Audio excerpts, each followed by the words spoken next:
In today's video, I'm going to teach you when to use a SIA plugin versus Power Automate in Microsoft Dynamics. This is an essential topic for anyone working with Microsoft Dynamics 365, as choosing the right tool can make a significant difference in how effectively your system operates. Let's start by diving into SIA plugins. These plugins are designed for real-time server-side business logic that needs to execute within a transaction. Imagine you need precision, performance, or absolute data consistency within your Dynamics application. This is when you would consider using a SIA plugin. The key is that you can validate, modify, or even stop a record from being saved if the logic calls for it. This level of control is particularly useful for executing complex operations through SDK level access, which includes working with features like pre and post images, custom logic written in simplifies, and LionQ queries. Now let's consider the pros of using simplifies plugins. These are synchronous, meaning they run instantly. Plus, if something doesn't go as planned, they can roll back, maintaining the integrity of your system's data.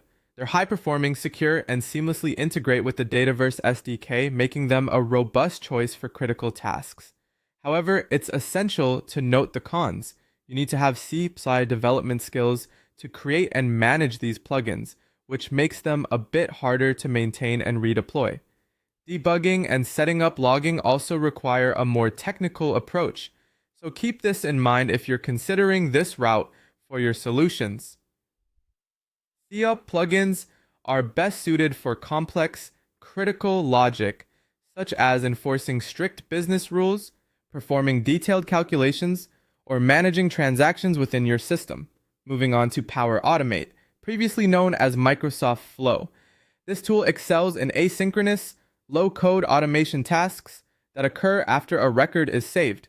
If your goal is to integrate Dynamics with other platforms like Teams, SharePoint, or Outlook, Power Automate is the go-to option. It's particularly effective when processes can run in the background or on a predetermined schedule, allowing for more flexibility without interrupting the main flow of tasks.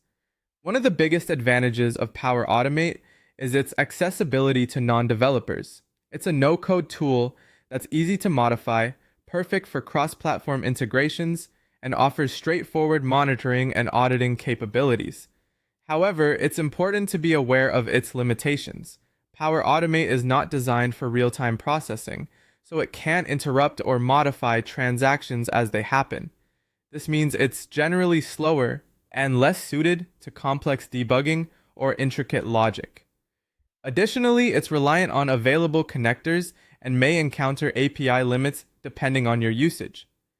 Power Automate is ideally used for notifications, approval processes, integrations, and non-critical tasks that can comfortably run in the background. In summary, SIA plugins are preferable for situations demanding real-time, transactional logic within Dynamics, while Power Automate shines in asynchronous workflows and system integrations outside of Dynamics. Understanding these distinctions will enable you to leverage the strengths of both tools to enhance your system's efficiency and effectiveness.